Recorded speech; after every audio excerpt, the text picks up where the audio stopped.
And good afternoon, everybody. It is bang on 4 p.m. on Thursday, the 1st of May.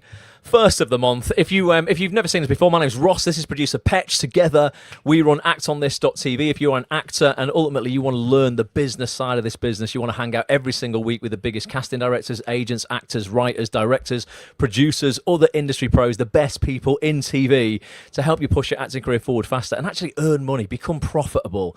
Grab a membership after this. Stay with us for now, but go to actonthis.tv. We will no doubt show you plenty of things coming up for members of Act On This as we get through this live stream this afternoon. Petch, it's absolutely boiling. How are you feeling? Are you all right? Yeah, I'm good, man. We had a brilliant call. It wasn't last night. We did have a brilliant call last night. We had a brilliant call on Tuesday. Oh, this year's just flying by, though, isn't it? It's absolutely flying by. And yeah, we've got loads to discuss today. We got some quite controversial stuff, some bit of drama, bit of gossip, but we love sort of like keeping people up to date on what's going on in the industry. There's something, that's quite dramatic happening in the industry over the last few months. It's still going on. It actually kicks off properly in July of this year, and that is a court case between Equity and Spotlight. Okay, you might have heard of it. If you've not heard of it, stay with us. You're going to hear all about it. But I noticed that Equity put out an update this week, Patch. I got an email. You got it as well. You WhatsApped me going, they put an update out. And I thought, right, there'll be a lot of people who are members of Spotlight who get that email from Equity in their inbox and they probably just delete it, because you're inundated with emails. Don't delete Act On This emails, by the way. Read those. But you might not have read it. So what we like to do is come on here, read it to you. We're going to pick out the salient points. I'm going to try and, have a balanced debate on whether this court case is actually justified, whether it should go ahead, whether it is a waste of money, because at the end of the day, regardless of who wins this court case, we as actors are paying for it, whether that's through your Spotlight membership, if they have to pay Equity's legal fees, or whether that's through your Equity fees, if they have to pay Spotlight's legal fees. I personally, just to get it out of the way, like my opinion on this, I'm not completely impartial at all. I would love it if they could just, actually get along and come to some sort of negotiation. I think the hundreds of thousands, potentially, £1 million plus in court case fees between the two parties could be better spent, if I'm honest with you. I feel that, Equity could maybe work out some kind of discount. If you're a member of Equity, maybe you get a discount on Spotlight. I don't know, but there could be some more equitable way of actually solving this problem that doesn't involve spending a load of money. See what I did there? Equity for all. I believe there's a certain part of me that believes there's good intentions behind this, but I just think I do think it's unnecessary. However, I'm completely open to everybody else's opinions. I'm not here to tell you that I am right. I'm not here to tell you that what I think goes and that you should agree with me. I would love it if you're watching on YouTube, if you're watching on the recording, if you're watching on Instagram Live right now, we'll come over to comments there. LinkedIn, X, we'll come over to comments there. I just love to know your opinions on this, and I'm going to break down really why I feel the way that I do, just in a really non-conflict style way, just to go, hear me out. Here's why I feel this could be done in a better way. So I would love to know your comments now. If you're here live, drop them into the comments. Petch, you can bring them up. Keep an eye on those. Bring them up as we go through. I want this to be interactive and have a conversation. And whilst people are getting their comments in, especially if you're on YouTube, by the way, go over to youtube.com/Act On This TV. It's probably the best place to have this conversation because it's really easy to leave comments. Whilst people are doing that, I will just very quickly for 1 minute just give you an update for members of Act On This. If you're not a member, I want to just show you what is coming up, and if you are a member, what you're going to get access to over the next few weeks, because we've just put the new schedule of live calls out. We do a coaching call, like I say, every single week. And we've got some banging guests coming up, haven't we, Petch? Some really good guests, actually. Genuinely really, really good. Next Thursday, the 8th of May, we're going to do our quarterly showreel surgery live feature. If you have a showreel right now, it's not landing your auditions. It's not getting you those agent meetings that you want. If you want to learn how to really create your best showreel ever, exactly what should go into a showreel, a formula, an 8-point formula that will really help you, if you implement those points, create your best showreel that you've ever had. Come and join us for this one. We're going to be joined by top showreel producer, in my opinion, the best showreel producer in the UK, Mr. Chris Stone. Week after that, we've got Emmy-nominated casting director Tamara Lee Notcutt with us. Tamara works on some of the biggest, genuinely the biggest things out there, film and TV. She's from the UK, but she's based in LA. She casts on both sides of the pond. she's put people like she's launched careers, man. I mean, like Tamara working with other people, has helped people like Tom Hardy get their breakout role. She put Tom Hardy in Warrior. She helped cast Chris Hemsworth as Thor. I mean, like massive shows. We want to get you in some Marvel, Petch. So this could 100%. be. This could be your in here. So Tamara's going to be joining us on the 15th of May, so that's the week after next, telling you how to get on a casting radar, basically how you can drop your showreel through, like what she wants to see from you, what she doesn't, how to nail your auditions, your self-tapes. Week after that, we've got a great director. Anyone looking for the first TV jobs or the first couple of TV jobs, we've got Marcus Lee coming on the 22nd of May, talking about landing roles in Coronation Street and Emmerdale. That's what he's directing literally right now. He's just finished the block of Corrie. He's going back onto Emmerdale. No doubt he'll be back on Corrie very soon as well. So if you're looking to land roles in serial drama, your first TV roles, your day player roles, we're going to be looking at getting on Marcus's radar, what he wants from you in an audition, via your show reel, how to get on his radar via your reel, via email outreach, and just how to smash it on set when you do get a job with him. Week after that, we got Mr. Leon Lopez in the house, another top director, an actor actually, but a top director as well, who's currently directing the 7th season of Brassic. He's been in the industry like 20 years. He started off in Brookside. I don't know if anyone remembers him as an actor in Brookside. He did EastEnders, he did Holby, and then he got into making his own shorts. His micro short called Soft Lad got acquired by Netflix. He got into TV directing. He's now directed Hollyoaks, Corrie, Emmerdale, Death in Paradise, Beyond Paradise. He's on Brassic now. No doubt he'll be going on to other massive stuff as well. These are all people, if you do not know who they are and you do not know how to get on their radars, like you need to join us and understand like the business of the business. What I keep saying, if you understand the business of the business, this thing gets a lot easier. And Spotlight, to be fair, is an incredible tool to get yourself in front of these people, which is why I do favour, like people using their Spotlight profile to actually, land work. So let's dive into this. Has any initial comments come up on people's feelings on this court case, Petch, or should we just put this email up and read it to everyone? Just a hi from Julie Frost. All right, Julie, thanks ever so much for being here. And from the Dothraki King, I thought Brassic finished filming. No, it's literally still happening. It's in its very final moments. But Leon, if you look at Leon Lopez's Instagram story, you will see him still working on that. I mean, I think it will be right at the end. They were doing some night shoots. Some really cool kit they had out, though. I heard down the grapevine. Now, I don't know if this is true. I've not done my own research. This is what I tell people not to do. Is just headline reading. Okay. I heard that Brassic's coming back for another season.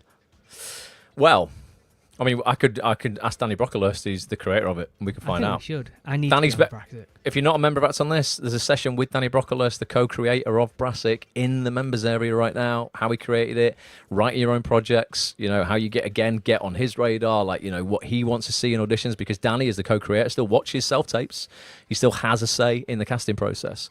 So go check it out. ActOnThis.tv. We've got the best people in the industry on every single week. So let me bring up this email then. For people who haven't read it, I'm going to read it to you. Sit back, and relax as we do story time with Grab Ross. a brew. I've got a brew actually. My Starbucks coffee's gone up another 20p today. Isn't it? It's like over £5 a brew now. You can get an Act On This membership for cheaper than that a week. Have a tea. Yeah, or have a tea. Cheaper. So this came through. Equity Spotlight court case updates. Here we go. It says, Dear Ross, yours won't say Ross, yours will say your name. But Dear Ross, Equity is taking Spotlight to the High Court over its fees. And as the date approaches, we want to update Equity members on what we're hoping to achieve. There's also a new development in Parliament that could pave the way for a change to the law to keep casting directory fees down. We are standing up for Equity members and advocating a fairer way of seeking work in the performing arts. This is about saving you the money you're paying just to be visible to recruiters. So on the surface, right, this sounds like a well-intentioned kind of, campaigns to go, right, we want to save actors money. We're going to keep reading. I'm going to try and not interrupt myself. But I'll show you later how a lot of this is flawed, right? So it says, what are we doing? Equity has a two-pronged approach. So not just one approach, but two. The first approach is a legal action intending to ensure Spotlight complies with the current law, as we understand it, which caps the amount they can charge up front to artists seeking work. The initial hearing is set for July at the High Court in London. I think that initially is alluding to Spotlight being unlawful right now, which actually is definitely not the case. That is quite cut and dry. They're not doing anything against the law, by the way, folks. There is a law that allows people like Spotlight to charge. It's whether that is morally correct is what they're questioning. The second part of our approach is to change existing legislation altogether. We have proposed an amendment to the Employment Rights Bill that would close the loophole that allows casting directories to charge work seekers at all. A debate on this parliamentary amendment is scheduled to start on the 29th of April 2025 in the House of Lords. Keep an eye out for updates, which we'll send you from the debate.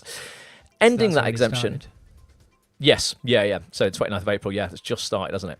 Ending the exemption would affect not just directories for performers, this is interesting, but any directory that is run by an employment agency and through which any worker in the entertainment industry finds work, irrespective of their job role or discipline.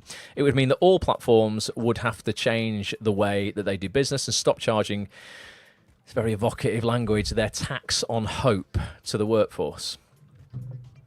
I don't like. I think that just makes actors out to be hopefuls. You're not a professional. You're not any good. You're just a hopeful. It's a bit condescending, really. Why are we doing this? We believe. I've got to stop commenting, right? I'm being biased, right? Why are we doing this? We believe that casting directory fees are excessive and unfair. They are a barrier to accessing work. In most industries, the practice of charging work seekers a fee, whether they find work or not, is illegal. However, Spotlight and other casting directories enjoy a carve-out from regulations governing employment agencies that is specific to the performing arts. This is unjust. Why Spotlight? So out of everyone, because they could have gone after Mandy, could have gone after Backstage, could have gone after casting networks, could have gone after, I don't know, any of the others. There's European ones, there's things like Actors Access, there's all kinds of platforms that we will use as British actors to get work in the UK and elsewhere as well. So why Spotlight? Spotlight is the biggest casting directory, the most expensive, and holds a monopoly in the market, casting 99% of UK productions. It's an impressive stat.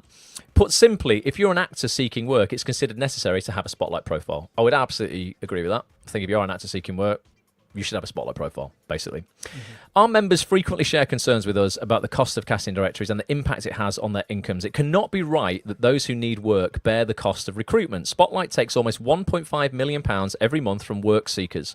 For actors, the professional necessity to be on Spotlight means that their hope for work comes at a cost. This cost is a tax on that hope. In 2023, Spotlight announced a premier tier of membership, increasing the cost to nearly £300. They were forced to U-turn after a huge backlash, but it demonstrated the ability of Spotlight to hike fees and gatekeep access to work in the industry through a business model focused on charging work seekers rather than recruiters.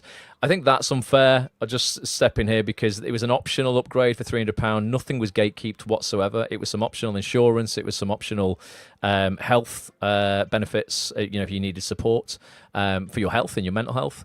And it didn't give any actor on that platform any advantage over someone who was just paying the standard fees. Which of they have just released as well, by the way, the well-being stuff.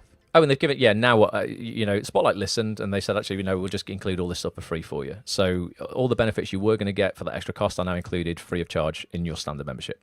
So what do we want to achieve? So why do we want to do this? Right. Well, we want to put an end to casting directory fees entirely. That's their goal in this. At a minimum, we want to ensure casting directories abide by the law, which means charging only a reasonable fee to cover costs. Interesting word, reasonable, isn't it? It's like, what's reasonable for one person compared to the other? This is outlined in legislation as the fee charged to the work seeker must amount to no more than a reasonable estimate of the cost of production and circulation of the publication attributable to the inclusion of information about that work seeker in the publication. By definition, those offering work have money, and those seeking work do not. I don't think that's always true either. That's why the cost of casting should be borne by bosses, not workers. Producers need workers, and they will always need to shape the platforms by which they find them. Equities Action is all about levelling the playing field and ensuring fair and open access for all performers and creatives seeking work in this highly competitive industry. There's no guarantee. This is really right. It's so important. It's going to be part of my sort of rationale in a minute, right? Equity themselves say there is no guarantee that either the legal action or the upcoming parliamentary amendment will succeed. But Equity will continue to fight to be fair, for fair and affordable access to work for all our members. As we say in our motto, to all artists, good work, to all workers, good art, to all people, equity, your equity union. They've got a timeline here that I won't go through, just basically how they've brought this court case about. And they've got this little section at the bottom here. It says Spotlight fees. So it says, based on Spotlight's figures, they have 90,000 members.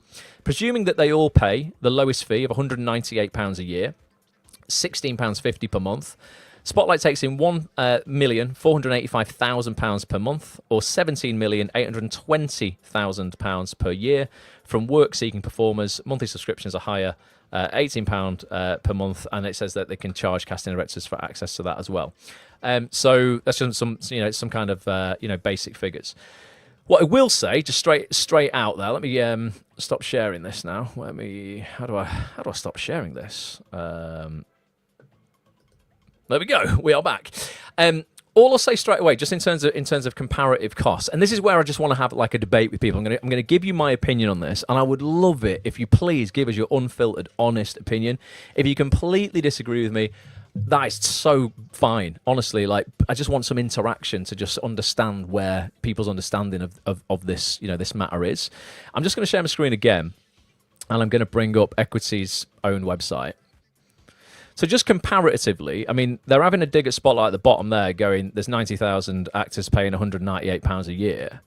Well, Equity, there's 50,000 actors, and they're all paying £198 a year.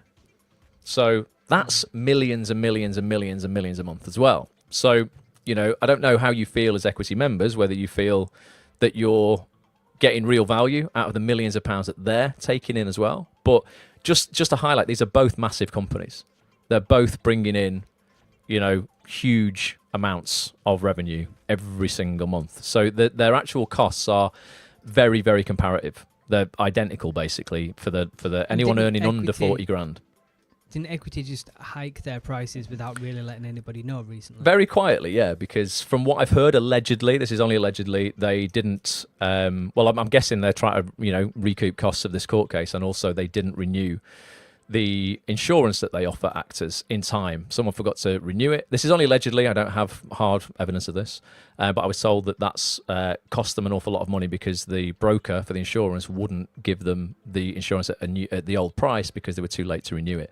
So yeah, they have upped their prices as well, and they did that very quietly, really, without telling a lot of actors that was going on. Or they did send an email out, but it was very, very, very, very small.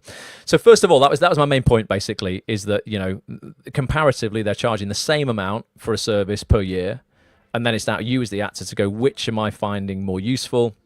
Am I getting real benefits from Equity, or am I getting more benefits from my Spotlight subscription if I'm landing work there?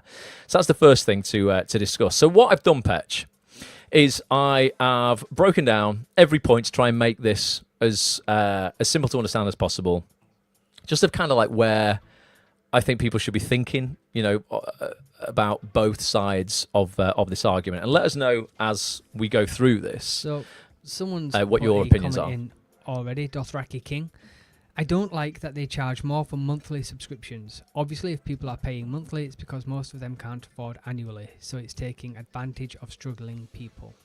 You'll find that, I get that, but you'll find in terms of any subscription across the board, you'll always get a discount if you commit to a year, and that's because there's no, by you committing to a company for a year, they're guaranteed your fees for 12 months. If you commit to a monthly membership, we do that at Act On This, you save 50 quid a year if you get an Act On This membership for a year, as opposed to for a month, and that's purely from a business owner's perspective, me, of going, well, hang on a minute, if you're going to commit to me for a year, I want to reward you for that.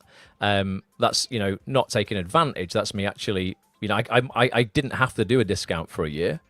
You choose to do a discount for the year, not the other way around. It's not like, right, I'm going to charge you more if you pay monthly. You set the monthly price, and then you say, well, hang on a minute, if you commit to me for a year and you support this community, you support this business, of course I want to look after you and give you a discount, because if you pay monthly, maybe you'll quit after month 4.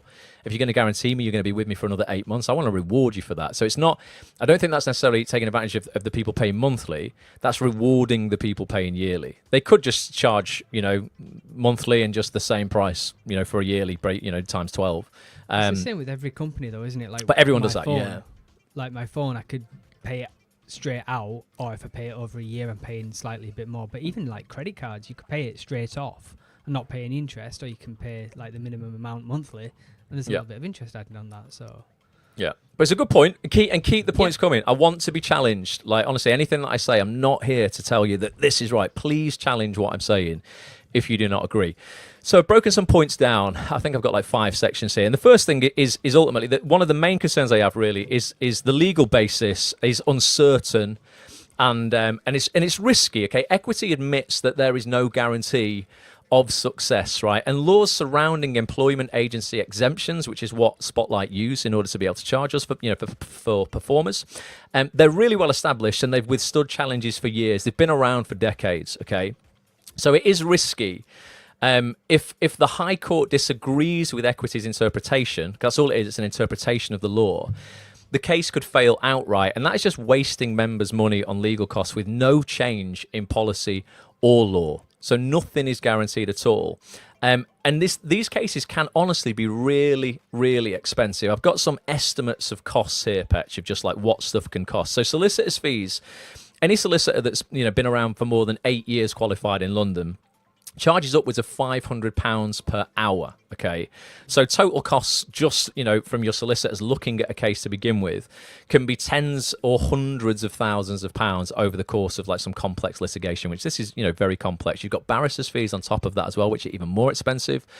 Court fees are actually really cheap. It actually only costs £569 to put a court, to file a claim, basically. So if anyone wants to file a claim against anybody, you could probably do that. But you're going to need a lot of money for solicitors' fees, barristers' fees.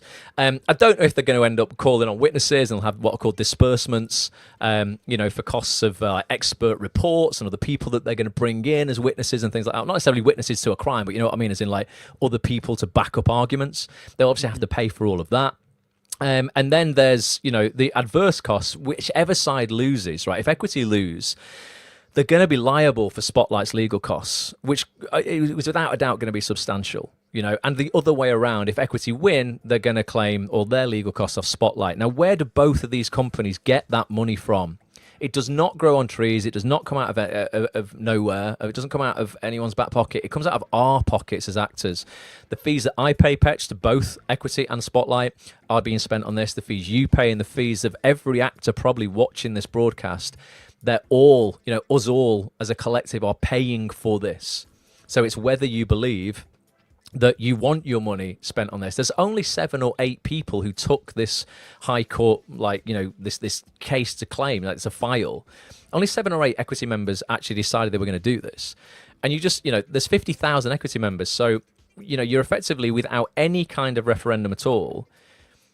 You're taking 8 people and saying every one of the 50,000 people of equity agree to this, and we're all speaking on behalf of them. Well, I didn't want them to speak on behalf of me because I wouldn't want them to do this court case. I don't know whether you would, Petch. I don't know anyone else here would, but 8 people are speaking on behalf of 50,000 of us. So it would have been nice to maybe get an email, a survey, a bit of a referendum going, do you want us to do this? Do you want us to spend hundreds of thousands of pounds of your subs doing this? Or would you prefer it if we, found more cost-effective, ways to make this better? Negotiations, policy application, maybe offer some more cost-effective solutions to, addressing these casting directory fees. Maybe creating your own casting directory if equity believe that they can do it more cost-effectively.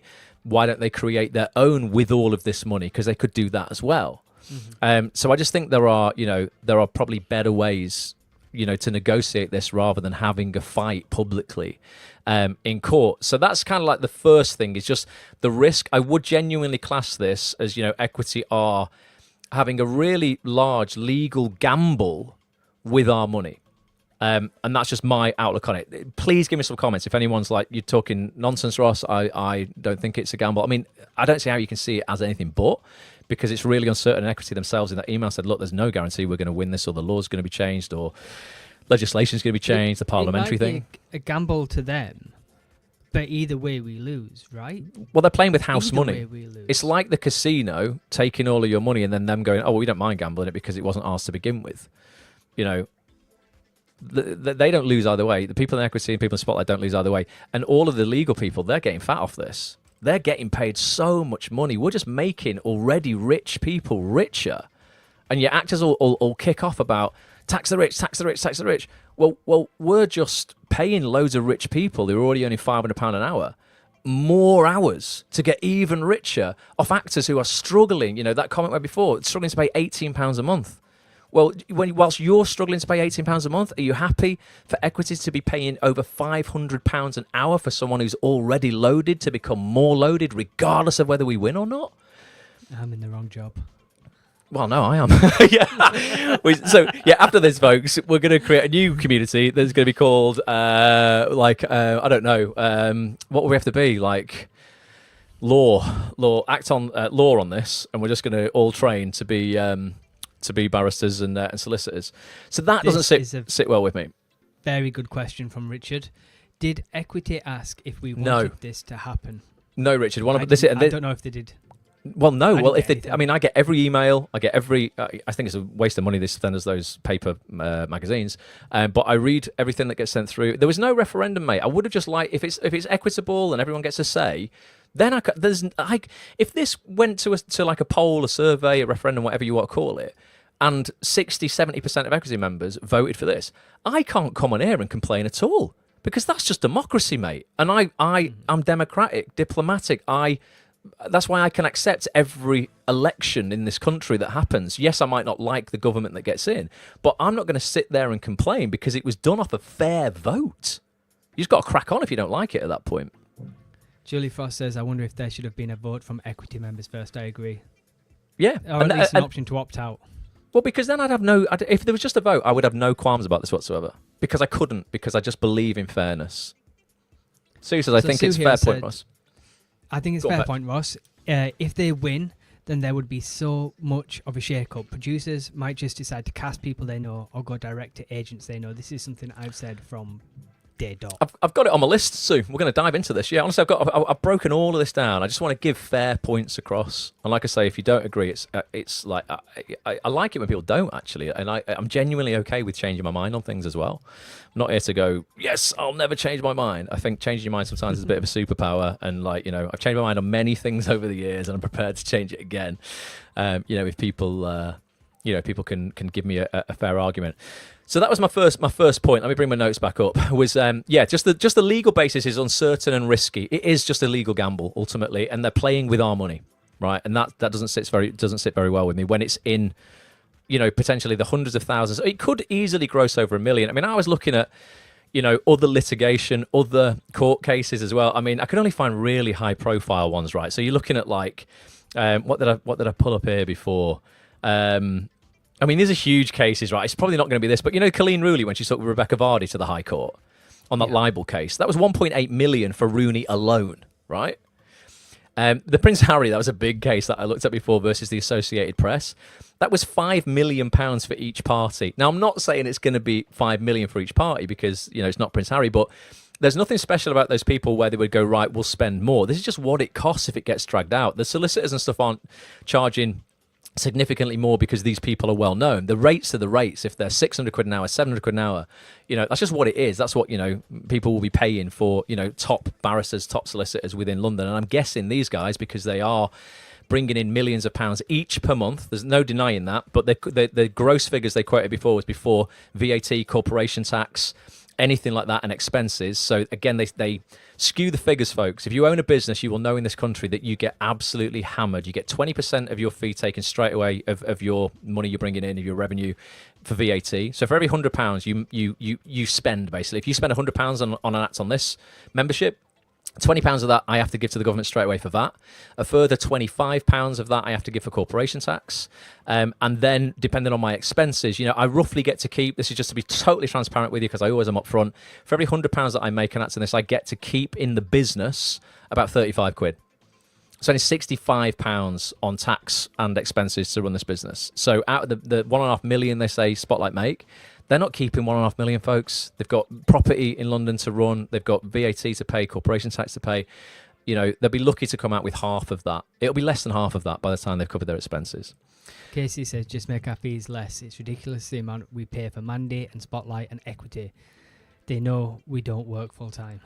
Is it Cassie? I agree more on those lines as well. If rather than all of this money that they spend on the court case, if they could maybe either subsidise fees, they could maybe do hardship funds. So Equity could go, hang on, we're going to spend £500,000 here. Why don't we give £500,000 of hardship funds out to the actors, make that cheaper for them? Or they could negotiate some kind of deal. If you're in Equity, maybe you get a slight discount with Spotlight. If you're not in Equity, you don't get that discount. But I agree with you. Maybe there are better ways to just make this more affordable. And Cordelia was just saying that overtime that can also be billed from the lawyers and stuff. Oh, aye. Honestly, Cornelia, they're raking it in. We should be doing that. Right. So my next point is we're gonna dive into the next section. So the first thing was about it being legal and the legal case being risky. Now, I'm a big believer. You'll know, right? And don't shoot me for this, right? I do believe in capitalism to a point in terms of if you create a business and you offer value, right? Because as actors, that's what we're doing. We're all little businesses and we're offering value to this industry. Thus, we deserve to be paid and make money, right? And profit from that as well, not just break even, right? If you're an actor and all you're allowed to do your whole life is break even, if it cost you $3,000 a year to promote yourself on all these platforms, Petch, and then I came in and said, whoa, you can only make $3,000. You have to only make a reasonable, amount of money that it takes to actually run your business, Petch. You won't be very happy with that. You'll be like, hang on a minute, if I'm slogging my guts out, I should be able to make as much money as I want, as long as I'm offering value. And that's dictated by the market, right? So you can't argue with this, right? While Spotlight charges fees, it does provide real value. It centralizes casting access ultimately. It maintains curated talent, like all of us on a directory, for all UK productions. And whether you like it or not, it does do it well. And if there was a better option out there, no one would be on Spotlight. It's kind of like in this industry, in the market dictates. So actors would dictate what they're going to spend their money on. If Spotlight did not work for anybody, did not earn anybody any money, and was not useful at all, they wouldn't have a business because a different platform would come along. They'd have more competition. The fact is that they have been such a part of this industry for such a long time and not been, stamped out by anybody else suggests to me that what they do well. Other industries may not have similar centralized platforms as well, right? Because the nature of acting work, in my opinion, is very unique, right? It's irregular, it's freelance based, and it's reliant on visibility. Your entire career, this is what we preach at Act On This all the time, is getting yourself out there and becoming visible to the industry. Okay, actors voluntarily pay for Spotlight because it works ultimately, right? And they don't pay for it out of coercion. Spotlight don't hold a gun to you and say you have to be with us. You could go and join other casting platforms. You could use Facebook groups to advertise your services. You could create your own website and just email directly production companies and casting directors. I mean, I would suggest you do that anyway, not the website, but I would suggest you are reaching out to casting directors, via email. That's something we teach you how to do every single week at Acts On This, and our members are booking jobs all the time through doing that. There's not a casting director in 15 years that I've had on Acts On This that has not given their email address out and said, email me. They all say that. But they all say, email me your Spotlight link, because they want a centralized platform that they understand how it works. They understand, exactly where to click, what to do, how to save you, so that they can bring you in for auditions. They can request you from your agent via that platform. If we didn't have a centralized platform, this industry would be impossible because every one of us would be sending a differently formatted CV to them. We transfer Dropbox, Google Drive, Vimeo, YouTube, all these different platforms. It'd be a logistical nightmare for casting directors to be able to view our work. When you can send one link and everything about your career is on one page, and they can use that and it integrates with your agent and they can just request a self-tape off you like that.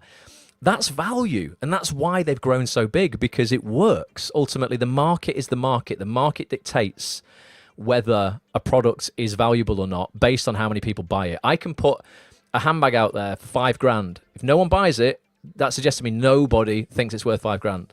Right? It's as simple as that. If Spotlight put their membership out at £198 a year and no one buys it, that suggests it's not worth £198 a year. But the fact that 90,000 people are buying it suggests that it is. And not everybody, I don't think anyway, believes that they are being forced into it. All of our members, Petch, know how to use their Spotlight profile properly because we teach them that. Yeah.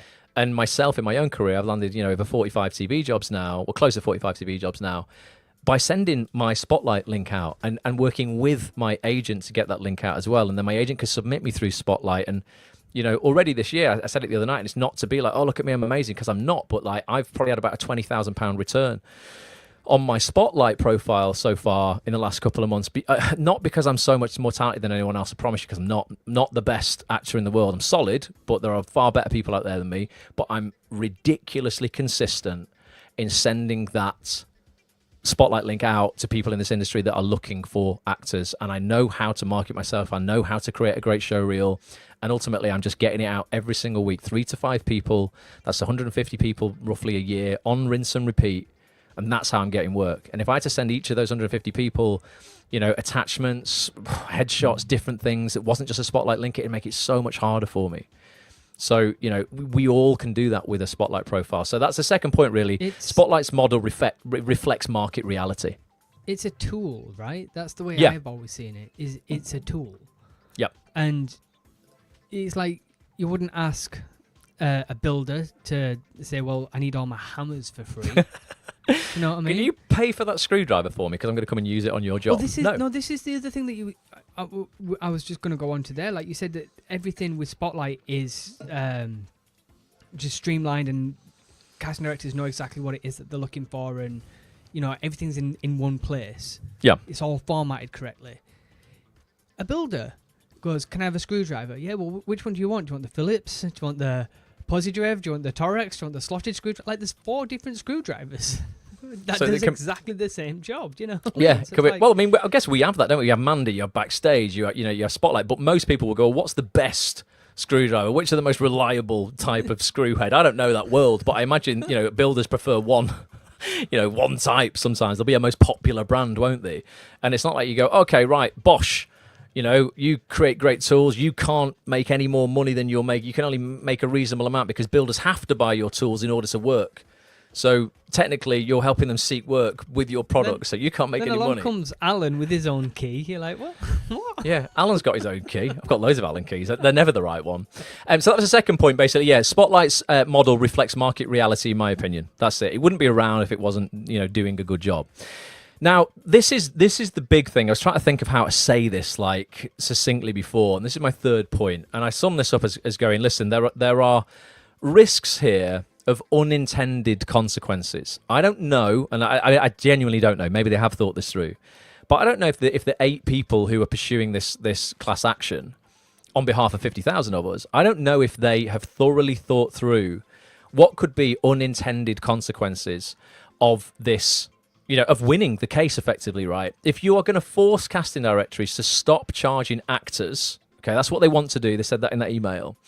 If you're going to force them to stop charging actors and start charging, casting directors, producers, production companies, I seriously believe that this could disrupt or even collapse the entire current model of casting. It's really serious, honestly. This isn't just a case of you going, yes, equity of 1, I've got an extra 100 quid in my pocket, because that's all it's going to be.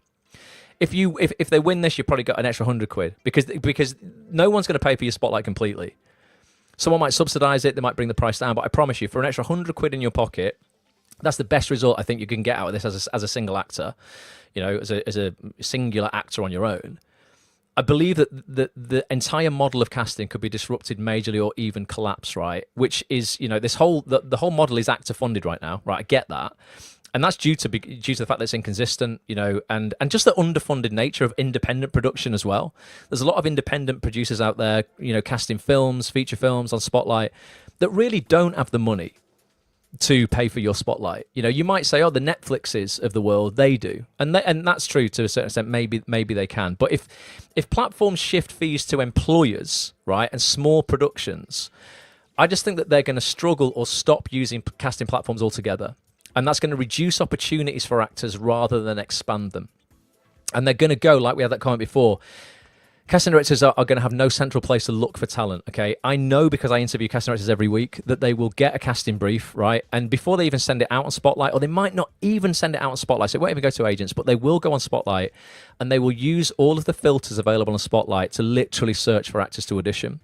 If there is no centralized place, there's a chance that you're just never going to be found. If you're unknown, you're new to the industry, the great thing about being on Spotlight is you have a chance. If you filled your profile in properly, you put all your bases on there, you've put your skills on there, you've put all of your additional stuff on there, your show reel. There's a real, there's a high chance that you're going to show up in searches every single week if you filled all that stuff out, and you actually have a shot. If we disrupt or collapse this model completely, which could be a real outcome here, then loads of people will have no chance, ultimately, unless you're well-known already, you're with a really top agent already, and casting directors know you already. So that's, it's a I don't know how you feel about that, Petch, but I believe it's a real, it's a potential reality here where we go, right, we're all 100 quid better off, but actually now there's really so very, very few chances of people who are unknown right now being discovered at all. I've said this from as soon as this court case was announced. I think that if you're asking producers and companies to foot the bill, there's no reason for them to. Like, why am I paying extra when I know that this actor over here does a really good job? We've used him before, so I'm just going to go get them again. Or we know that this name in this program pulls in an audience time and time again, so we're just going to keep cutting them back. I mean, the conversation with us at the moment is it's always the same people on TV. Well, you can guarantee that's going to be the case if Spotlight goes away. Well, if there's no way to stumble across, in a centralized place, there's no way to stumble across, new people. I do think that's a problem. And what you'll find, I'll talk about this in a minute as well, is I promise you, right, this is just what I've learned about the world as I'm getting older, hitting mid-40s soon, right? Even if, and this is never going to happen, right, but even if Spotlight becomes free because the production companies and everyone else is paying it for us, right, I promise you, we're going to pay for it down the line anyway. And how that's going to happen is through reduced fees on productions. So rather than, Petch and I, we did a job for the BBC. We were in a show called Wreck. We got just over $3,000 for that. It was a day's work, lovely day's work. Got it through Spotlight. Really good return on investment there. Rather than us getting $3,000, Petch, if the production companies are going to be shouldering the fees of 90,000 actors, they're just going to go, well, there's £2,500, boys. And we'll go, yes, getting £2,500 for a day's work. Brilliant. Not knowing we've just done ourselves out of £300. Because if we just paid our Spotlight fees ourselves, we probably would have got £500 more. So honestly, this is just the way the world works. This is happening right now in the world because the government are making companies pay national insurance contributions that they didn't have to pay before this government. You will notice there's a lot of people, if you work in retail, bars, restaurants, stuff like that, you probably won't have got the pay rise unless you're on minimum wage and you would have got that 70p pay rise. If you're above that, you probably didn't get a pay rise this year because businesses are being forced to pay hundreds of pounds per employee, national insurance contribution. So what ends up happening is you don't get your pay rise, and in order for the company to recoup what they spend in national insurance, they put the prices up anyway. This is why my coffee at Starbucks has gone up 90 pence in 4 weeks because it's a new tax year. And this national insurance thing has come in. So although you think, the people who maybe are on minimum wage and got the 70% hike are like, yes, I've got a pay rise. Well, that's just going to be taken off you in cost of goods. Your average Sandra who works at Sainsbury's no longer gets a pay rise and then ends up having to pay more for her own shopping. It's not fair. It's a completely false economy. So by saving, you get your Spotlight for free. Brilliant. I guarantee you're paying for it down the line because your fees are going to be reduced, or there's not going to be as many roles cast in shows because they can't afford to put as many characters in. That one line as the shop assistant in that show that would have bagged you £1,500, we don't need that character anymore. Let's just save the £1,500 there. We don't need it. We'll get around that. And there's another job that you don't get, or another job that's not available for people. I promise you'll just end up paying for this down the line. So what are the comments have we got? Challenge me. London is Life has given us a few comments here, so come on, London is Life. Bring these up in order as you've put them in. Yes, Spotlight isn't compulsory, and it's not bad value if you are working. There are thousands of actors who do not get any work for the entire year. These people are being exploited by Spotlight. Right. So let's break this down. And I'm not here to disagree with anybody or fight with anybody. I will take everybody's comments on board completely. I do think the word exploit is quite a powerful word, isn't it? That would generally be, you're coercing someone into doing something they don't want to do. You're making somebody do something, or there'll be some negative consequences.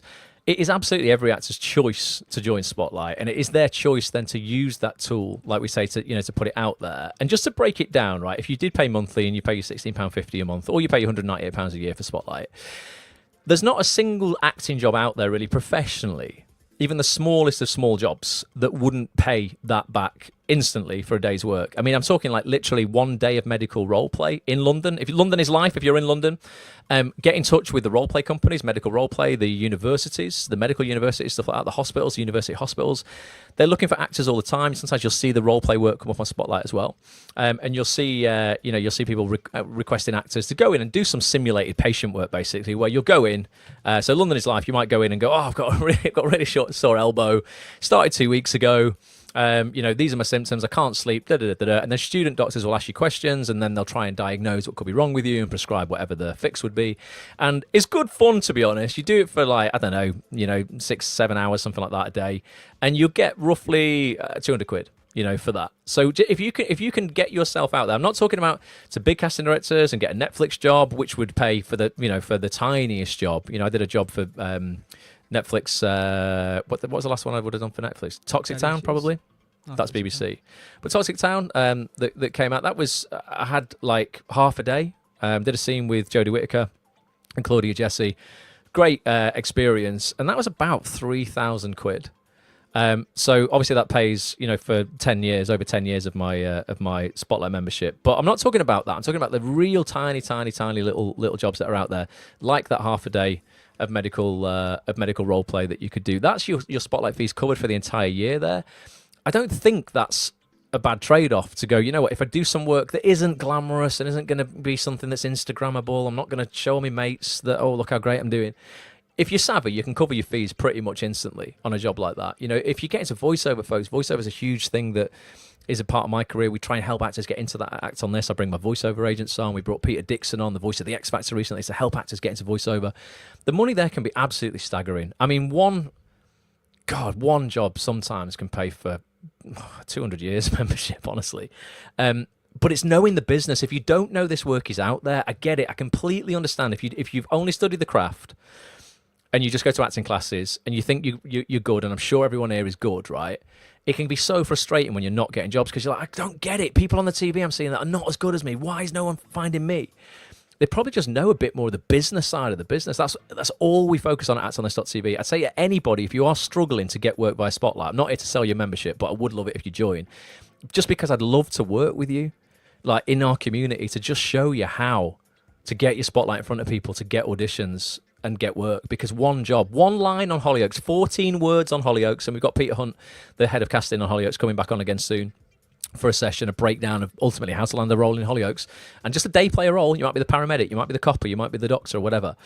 One line, 14 words will bag you £1,000. Everyone here's got the talent to do that. If you don't believe you've got the talent to do one line at Hollyoaks, don't join Spotlight. It's pointless. If you don't believe in yourself that much, come on, you've got to have some belief in yourself. So I can see the point. I really empathize because years ago I was exactly the same. I was like, I don't know how to tackle this industry. It feels impossible. But when you understand the business side of this business, to get the return on the investment of £198, we can help you do that quite quickly if you're prepared to put some of the work in and maybe do some of the jobs that aren't going to be those ones that you want to post on Instagram. Anything else, Petch? Yeah. They should reduce the price. It doesn't cost that much to run what is essentially a website. Again, I don't want to feel like I'm just challenging everybody, but it's not just a website. Yes, the directory is on a website. The cost of running a website is huge. Ultimately, I mean, the cost of running Acts On This is around about, just for the tech stack that we use, about £8,000 a month, and we're a tiny company. We've got 1,000 actors that we look after.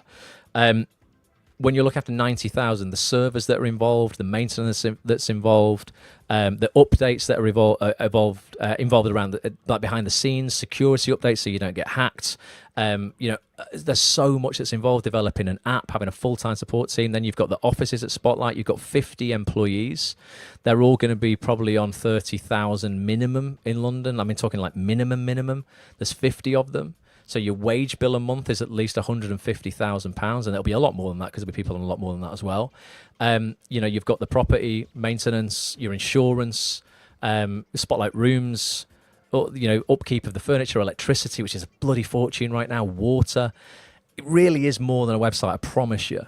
Again, I don't know. I mean, I don't know how open Spotlight are in terms of actually going, look, this is actually the reality of our net profits. I don't know if they've ever published that, but I promise you it's going to be nowhere near the £1.5 million a month that they're bringing in, because they're going to pay half of that in tax anyway. But thank you, do appreciate it. And yeah, if there was any way to bring the cost down, I would be open to hearing that. I am sorry, London is life. I'm not just putting all yours up. It's just, this is the way that it's coming. No, it's good. It's good. I know. I just don't want people feeling like I'm just picking out certain ones. But again, if Spotlight charge casting directors or producers £200, sorry, I'll say that again. If Spotlight charge casting directors or producers £200, surely that cost can be absorbed by the studios who spend millions on making shows. They can afford it, actors can't. Oh, they could. The studios. I agree. I agree with you. There's probably 300 casting directors casting stuff. The studios could afford to pay for the casting directors' fees, but not all casting directors pay. I don't think anyway. Depending on I don't know if it's who they are or how long they've been in the industry or how long they've had a relationship with Spotlight.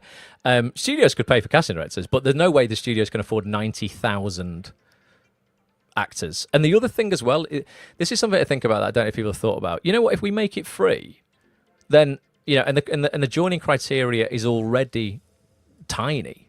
The joining criteria to join Spotlight is lower than it's ever been. How long do you think it takes from that 90,000 actors on there to become 180,000 and then 500,000? And then how many submissions do you think casting directors are getting then? And then at what point do casting directors go, there's no point in using Spotlight anymore because if I put something out, I'm going to get 200,000 submissions here. So I might as well just go directly to agents. That's another unintended consequence of this. If you make it not only easy to get on, but you make it free, every man and his dog is going to go, I'm going to have a crack at being an actor. And before you know it, actors hated it when they dropped the joining criteria. First of all, they complained because the joining criteria was too high, so people couldn't get on Spotlight.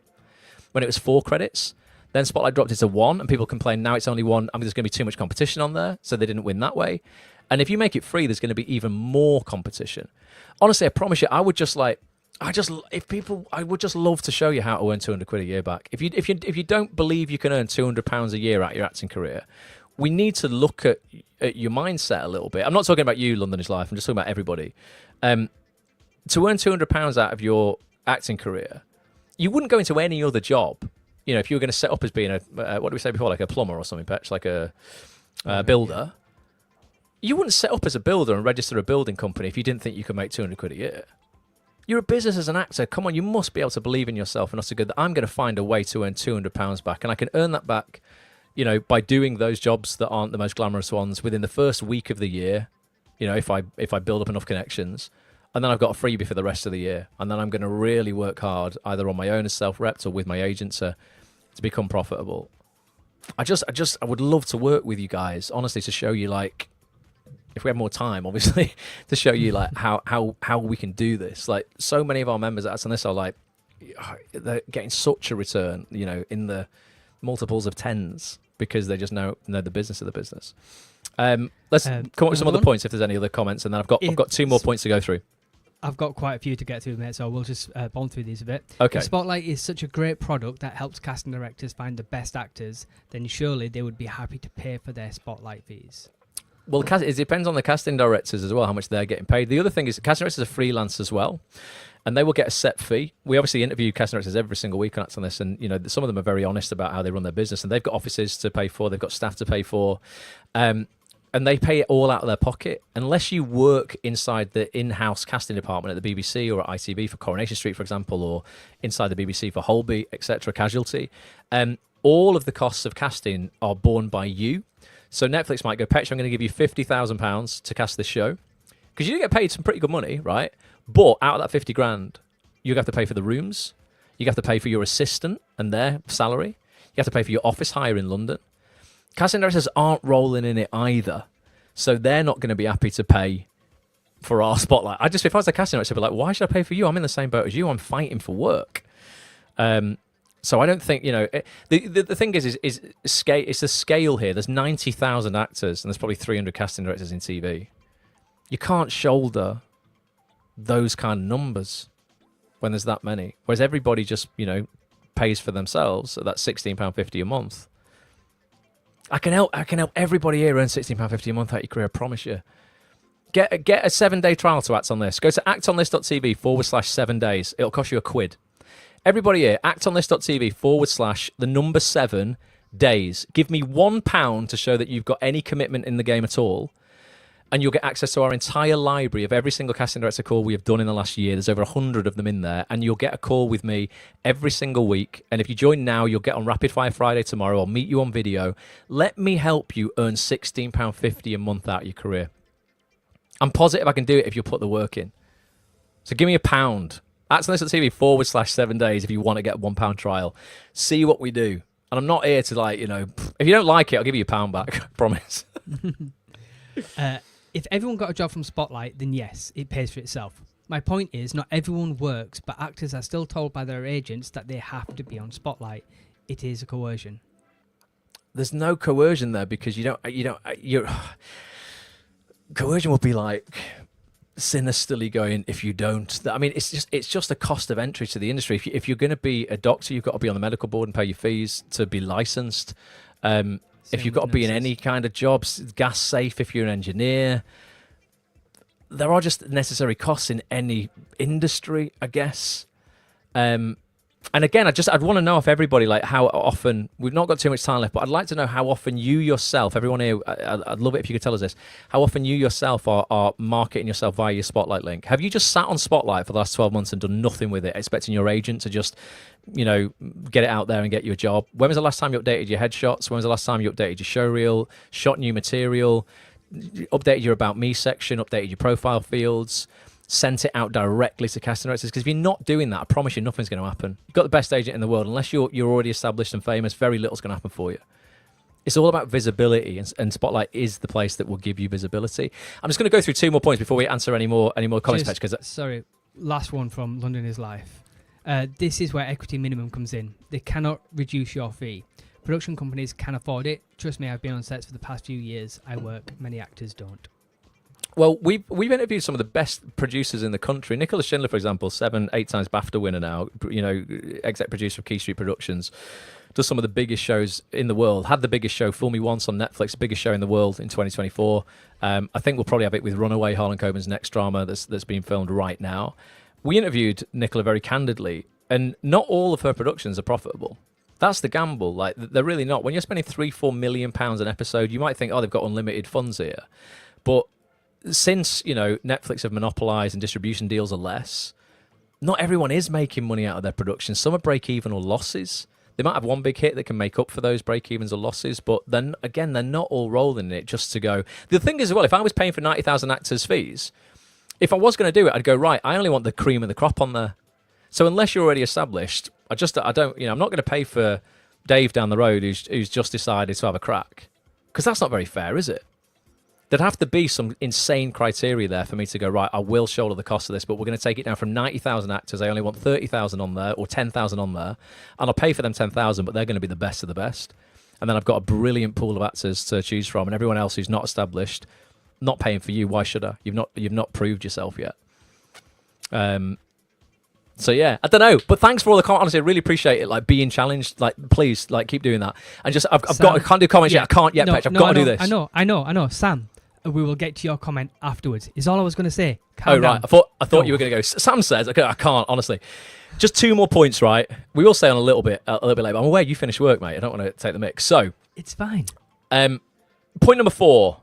Right, here's some ideas that I think will be a better use of union resources, right? So instead of cost litigation, which is the route they're going down, I feel equity might be, just a might, you can prove me wrong if you want, might be more effective doing a few other things. I think negotiating discounts, right? So with the money that they're spending on this, how about they negotiate discounts with other parts of the industry and Spotlight that could ease the burden of that spend? So maybe they hook up with headshot photographers.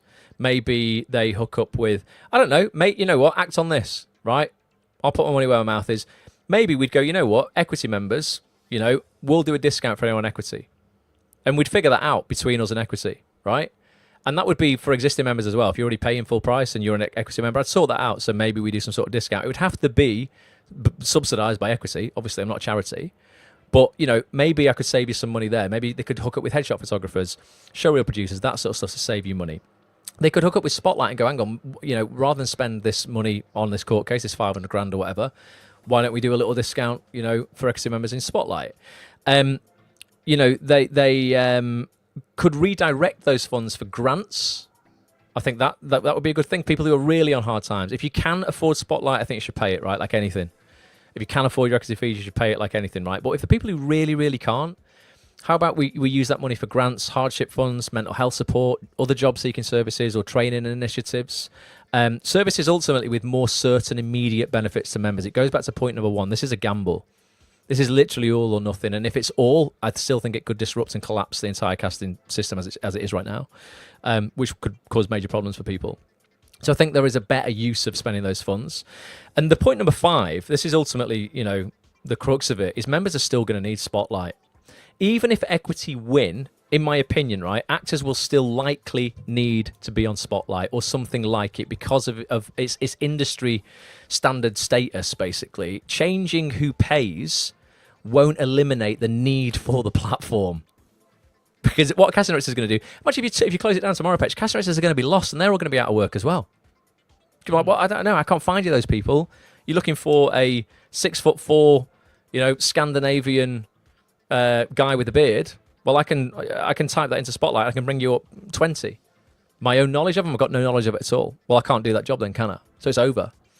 The platform is still going to be needed, right? And if Spotlight raises, for example, because they it's being paid by other people, or I don't know, like in terms of the funding model changes, and Spotlight ends up raising fees elsewhere, to make up for the shortfall that they're not allowed to make any money anymore.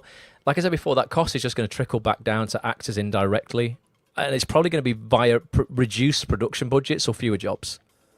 So your production budget, like I said before, you're going to go, that actor we'd pay 1,500 quid to for his first TV job, he's going to get 1,100 because we've got to pay all this money for these Spotlight subscriptions. And then the actor who gets 1,100 is buzzing still because he doesn't know that he's lost out on that extra money.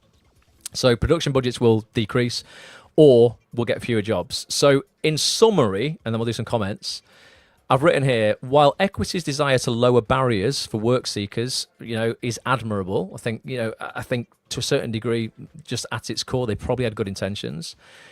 This is a legal challenge that risks spending members' money on a highly uncertain outcome. It could destabilize a functional industry standard. It may ultimately reduce rather than improve access to jobs. More collaborative or creative approaches might better serve actors' actual needs. That's sort of just, where I kind of stand on that. I think there's probably a better way. I want actors to make more money. I want them to have fewer costs because I am one, right? I would love that, but it worries me the unintended consequences of it. And that's my point. I would love you to leave a comment. If you watch on the replay, challenge me, leave some comments on YouTube. I will reply to you. Anyone can drop me an email, ross@actonthis.tv. I am like a total open book here. I'm not a dictator going, you have to, do as I say and you have to agree with me because you don't. And I like it when people don't because it might change my mind on some stuff as well. What comments have we got coming through, Petch, that we've not looked at? So Sam. So Sam. Instagram, Sam Torres has said, I love this show. Just curious if there are any points or arguments in Equity's legal action that you do agree with or you find to be or find to be heading in the right way 5 years down the line. Anything that you do agree with? There's loads of other campaigns that I like. This is just a campaign that from the start didn't sit right with me. One, because it was put forward by 8 people out of 50,000. 2, I mean, just on a personal level, right? Just for transparency here, right? I am slightly biased because I've been a member of Spotlight for 20 years. I've earned loads of jobs. I've got loads of jobs through that platform. I've earned money through that platform. It's always, everyone at Spotlight's always been there for me if I had a query or a problem and I've emailed them. Through using the platform, I feel have got value from it because I use it every single day. I didn't just sit on it and then just go, why are my jobs? Like I'm actively on my profile, changing stuff, changing headshots, sending it out to casting directors. It's a brilliant tool for me. So, I think overall in terms of that the basis in this being a noble pursuit to help actors save money, I can't disagree with that. I just think there are better areas of the industry to do it. I'd much rather see actors who aren't having the auditions that I'm having or you're having, Petch, and they cut, or they're really struggling with work. I'm a big advocate of working class actors just because that's a bias because I come from a really working class background, as do you. We give a lot of working class bursaries out at Act On This. We don't shout about it, but behind the scenes, I give thousands of pounds away every year to help working class actors get access to this industry. I just would rather see Equity giving that 500 grand, £1 million, whatever it's going to end up being, to people who are really struggling. And right now it's harder than ever because the cost of living is just ridiculous. It's insane. And I'm just like, no, you're giving already rich people loads more money to fight a case that only 8 people decided they wanted to fight. The other 50,000 of us, there will be a significant amount that just go, it's not my fight. But I'm not against Equity as a whole. I've been a member of Equity since drama school. like since 2005. So, and I'm still, 20 years, and I'm still paying my subs now. Even though I disagree with this, I'm still paying. I'm still paying for this court case, right? I'm not going to cancel my membership. I support Equity on loads of stuff. I've had a great relationship with Equity over the years. Since Malcolm Sinclair, the actor, way back in the day, in like 2010, he was the president. We had a really good relationship. I'd bring him an Act On This. They'd publish articles about me in their magazine and stuff, and about Act On This. Like, I've had a wonderful relationship with them. I just think this is slightly misguided and hasn't been thought through that well. But thanks for the comment. Really appreciate it. So I'm going to bomb through a couple of really nice ones now, or people just agreeing with you, to be fair. I agree, Ross. If Spotlight is free for actors, the production companies will have to reduce your fee to cover the costs. We just end up paying another way, Yvonne, honestly. That's just life, that is. They'll get you one way or another. It's like the government. They give you one hand, they take with the other. Richard has said, this is a mindset issue. Don't wear the victim T-shirt. When you set up a business, you have to invest. And the cost of setting up a business as an actor are probably the lowest costs out of any other business that I know. Honestly, like as a trade, imagine like you were a plumber, any kind of labourer, manual labourer, not like a skilled tradesman. I mean, even the cost of your van. I mean, what's that? It's probably gonna be like 10 grand to just buy a van. Then you've probably got 10 grand on tools, all your training, keeping up with your gas safe certificates, all that sort of stuff. As actors, we can get ourselves cracking for about 150 quid of self-tape gear, 200 quid on Spotlight, until you're earning money. You don't have to get an Equity subscription or whatever. You can pretty much set yourself up as a business as an actor for about 500 quid. It's a really cheap barrier to entry, Gear has said, hi, Ross and Lee. We all know that the entertainment business is one that is costly. Make connections, build bridges, and do work yourself to be seen. Cheers, Geert, and good on you for. I saw those new headshots you posted in the community hub before, mate. Geert's a hustler, though, isn't he? And Geert just takes feedback on. We had a session the other day looking at Spotlight profiles. Actually, Geert's was one that we looked at, and I've seen you already working on that, Geert. So good on you, mate. Richard again. Every week, I send a link out by email to casting directors, updated about last night. That is what I'm talking about, Rich. People about updating it. And Julie's Rich, how many updated it today? Rich and Julie. Just how many times have you been successful? You might send it out and it only comes off 2 out of 10 times, but how many self-tapes and auditions and jobs, opportunities ultimately, would you say you get regular opportunities that could earn you thousands of pounds back by doing what you're doing there, just for transparency? Just carrying on with that, SC Acting, Steve, I think it is, every time I send stuff to casting directors, it includes my Spotlight. A lot of the stuff I get seen for is because of Spotlight. I had an audition for an American TV show a few months ago. Nice one, Steve. You're another hustler there, mate. I see you putting the work in. I see you puts the graft in. It is this centralised platform that, like, without it, everyone's going to be sending everything in so many different formats. Paul has made a point here, but reading back, a referendum wouldn't work. Let's face it, Equity members don't vote. Turnout for voting is usually about 10%, and that's on a good day. Paul, you make a very good point, mate. You make a very good point. And as I said before, this is why I can never complain about which government, kind of gets in, even if I agree with them or I don't, whichever party gets in. I mean, I do vote, but if by voting there is, it's a democracy, innit? But if on the years I haven't voted, then how can I have a say? I can't have a say if I haven't voted. So, yeah, you are right. If they did put a referendum out, maybe only the people who would be against Spotlight would maybe vote or something. Other people would think, oh, forget it, do what you want, because if you win, at least I'll save some of my Spotlight fees. But they don't think it fully through. But, yeah, I agree with you. Voting is a difficult one to get people to participate. Richard has answered you. He's got self-tape requests yesterday by emailing casting director directly about a job I saw on Spotlight. This is how we do it. Rich, honestly, and for members, for people who aren't members of Act On This, again, I'm not just shilling the membership here, but this is so common. I will get dozens of emails a month from actors who are like, oh my God, thanks ever so much. Just got my first TV job because you brought that casting director on. I emailed them my Spotlight. I got an audition. Now I've got a job. This just happens, folks. The whole goal of Act On This, is to get you your fees back that you pay us. If you do become a member, it's only like £6 a week or whatever. But my whole point of it's not to take your money. It's to go, let me teach you how to get 100 times return on your fees. If you get a year's membership with us, I want you making like £2,000 minimum out of the knowledge that you're going to get from it. That's the whole point. And you need to look at your career as a business. You're not just a creative. If you are, you'll probably, be in dire straits, down the line, because it's not. You have to be business oriented nowadays in a 2025 world to profit from your career. Julie has also said, yes, Ross, I've had several plus self-tips from casting directors I've written to and always had my Spotlight link. You're another one though, Julie. You're another member that I see just working on your craft all the time and your marketing material. So London is Life has said, factor in the cost of drama school training. New headshots, Ludicrous. every I agree with you. couple- Absolutely ludicrous. Drama school, it should be illegal, those fees. That is something I completely agree with. I didn't even finish. Sorry, Petch. Factor in the cost of drama school training, new headshots every couple of years, plus yearly spotlight fees. It is not a low barrier to entry for talented people wanting to become actors. Take drama school away, I think it is, but drama school, I completely agree with you. 55. My degree, I went to the Manchester Metropolitan School of Theatre just because Steve Coogan trained there, and I was a big fan of Steve Coogan. I wanted to go where he went. I like Alan Partridge. I look like Alan Partridge.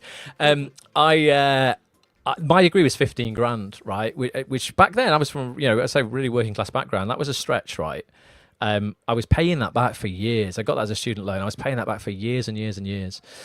About a decade, I think. And that was after I started learning about this business and actually understood the acting industry and I could earn some money.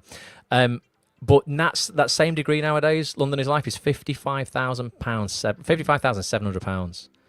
That should be like, I feel that university in this country is a bit of a scam. Just because how can you saddle any youngster or a mature student even with that kind of debt coming out into this industry?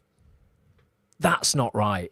But what I would say is for £6 a week, I'll give you an education on Act On This that's going to cost you 0.0001% of that, and it'll be a million times effective. The amount of times people say I learned more in 3 months on Act On This than 3 years in my degree.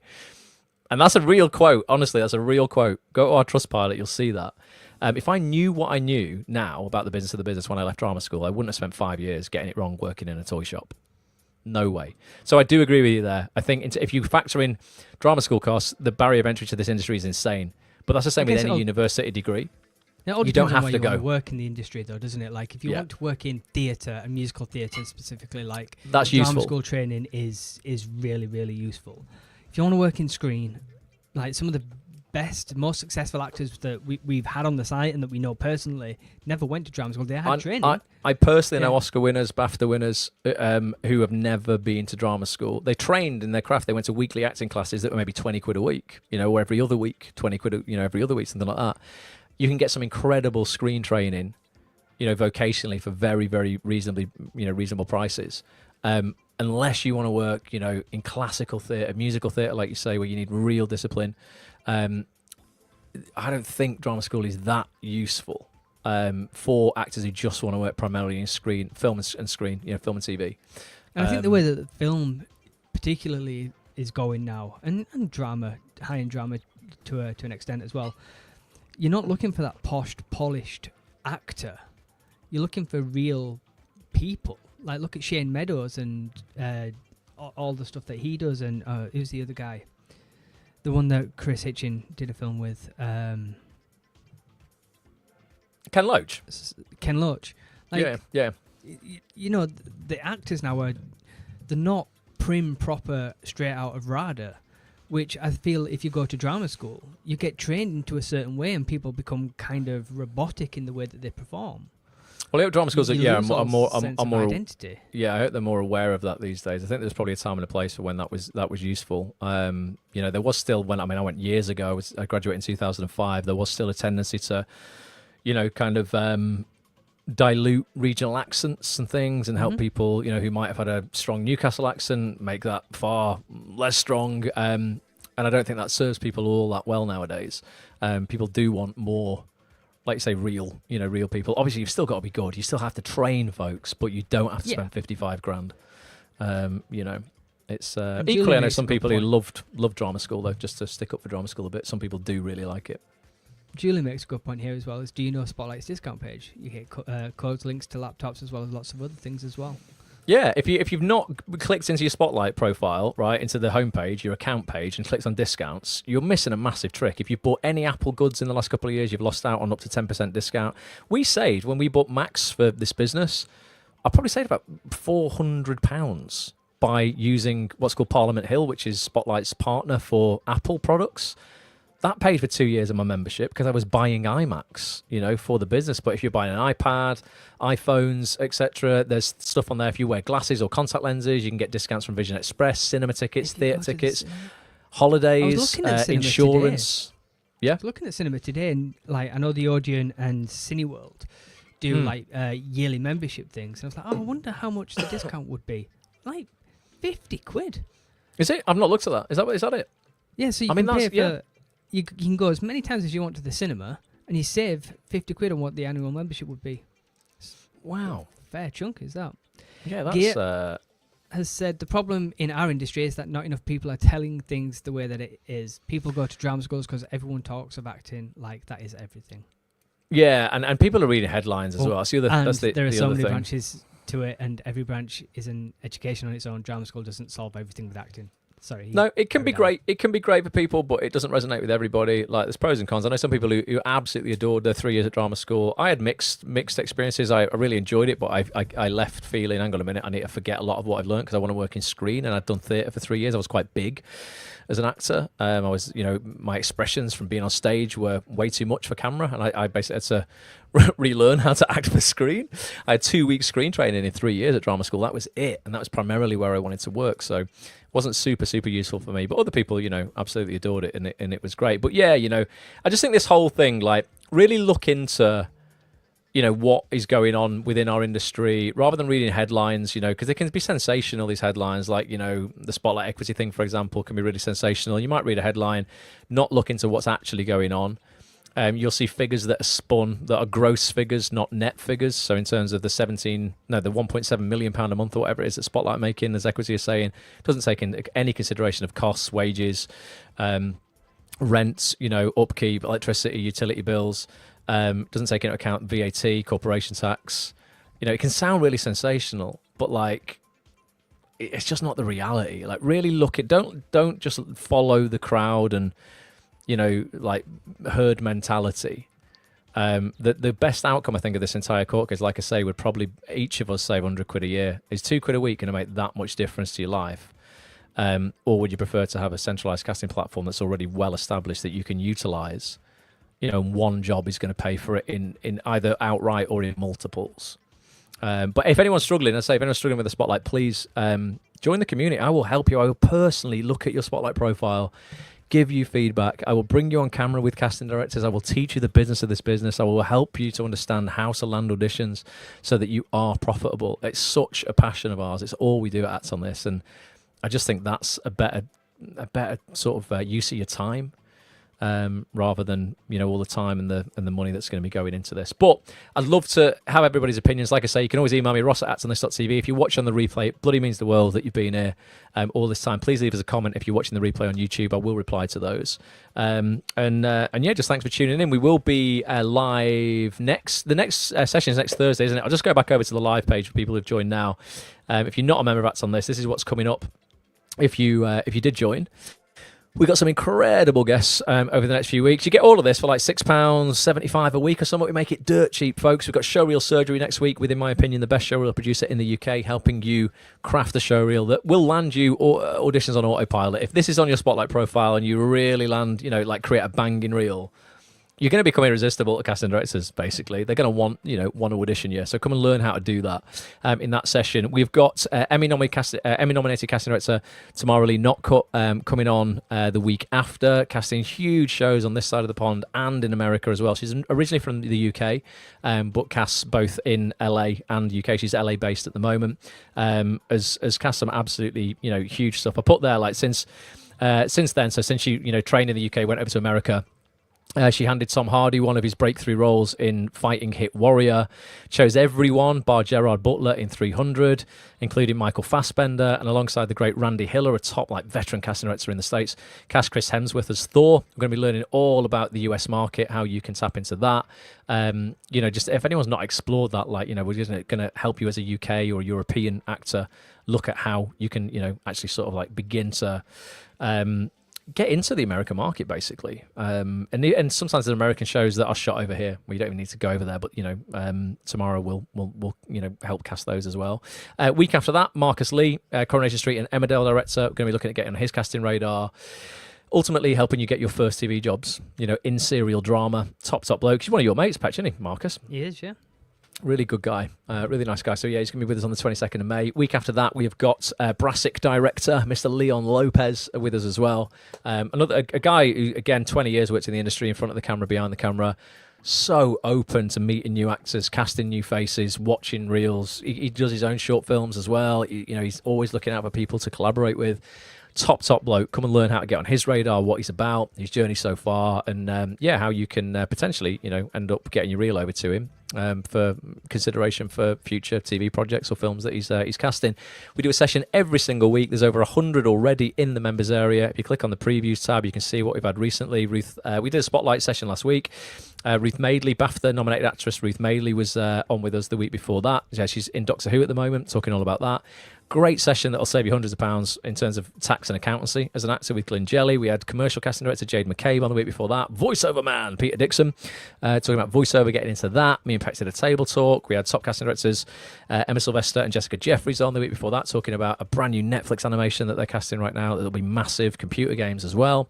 We had adolescence actor Robbie O'Neill on the week before that. There's over 100. Simon Higgins, top casting director the week before that. Every week we get one of the best people in the industry. £6.25 or £6.75 a week, I think it is now. Dirt cheap. Let's help you get a return on your spotlight and on this, and just get you bloody working, folks. Right, I think that's kind of it. Petch, I'll play. Yeah. Do you know what I'll play out? I'll play out Ruth's trailer in a minute. But what have we got? Trevor on LinkedIn has asked, "Do you look at your messages on LinkedIn?" Time to time, yes, Trevor. If you've sent me one, I guess you have, but you wouldn't be saying that. I will look at them, yeah, 100%. I get notifications, but sometimes it's quite sporadic. But yeah, I will. If anyone messages me on LinkedIn, I will totally reply to you, mate. Yeah, 100%. If you want to email me directly anytime, though, ross@actonthis.tv. I'll always get back to people. Amazing. I just mentioned that session with Ruth. We've got the trailer for that, actually, to show you sort of how our sessions work and, some of the stuff that we talk about. I'll finish with that, Petch, to show people a bit of what we do. I'm sure I've got it somewhere. Yeah, I've got it here. Amazing. Right, get out there. Get what you deserve, folks. Go and enjoy some sunshine. If it's still sunny where you are, it's lovely here in Manchester. I'm going to go for a little walk. Yeah, it's night time. We've been here a while. And just let us know your thoughts. Like I say, I'm not saying everything that I say is right. I'm totally open to other people's opinions. I just wanted to give you my opinion, just to sort of, try and show both sides of the coin here. Right, I'll take us off the screen, Petch, but we'll do a little catchphrase and then I'll play this trailer out. So love to you all. Honestly, have an amazing rest of your week. Hopefully we'll see you on Act On This session soon. Until next time, Petch, you know what time it is. 3, 2, 1. Bye for now. We say that at the end of everyone because we're weird. Right, I'm going to take us off. Let's take Petch off. I'm going to take myself off. And here's Ruth Madeley. If you want to get access to the full 2-hour chat, it's in the members area right now. So go check it out. Bye for now. Star of smash hit dramas like BBC's Doctor Who and Night Sleeper, ITV's The Long Shadow, Netflix's Joy, and she'll soon be starring in upcoming BBC drama The Rapture. It's BAFTA nominated Ruth Madeley. Ruth, it is amazing to have you back on Act On This. How are you? You know what? I'm good. Tonight, we are going to dive deep into what it takes to work at the top of TV. We're going to look at the abundance of work out there in the industry right now. You'll learn why hard work, patience, and positivity really are everything. And Ruth's going to give us all of her audition secrets, networking strategies, and more. I feel like I've learned a lot over the past couple of years, which I know we're going to talk about. Since the last time we spoke, you've been doing more Doctor Who. This brand new Doctor Who spin-off, The War Between the Land and the Sea, playing Shirley Ann Bingham once again. She is funny and dry and sarcastic. You've got weapons in your wheelchair. We all have. I've never been part of something where people will stand outside at 3 o'clock in the morning in the freezing cold just to speak to you. Go and check this article out, folks. As I say, you'll see roughly over 40 massive productions happening right now. What would you be doing as an unknown actor to get on this work? Reach out to anyone in the industry, no matter how high up you think they are or how much you think they're inundated with requests. They probably are. But you don't know that they're not going to read yours and be like, yeah, okay. Your best audition tips for a 2025-2026 world, Ruth? Trust your instincts. Because so many things are done on self-tape at the minute. Yep. And you have to be your own kind of casting director, your own editor, all of that stuff. I was wondering if you had any top tips for navigating the industry as a disabled actor. There's never been a better time to be a disabled person in the industry. It literally just takes one job. Things are happening and you 1000% deserve to be in the mix. And you're talented enough to be in the mix. So put yourself out there.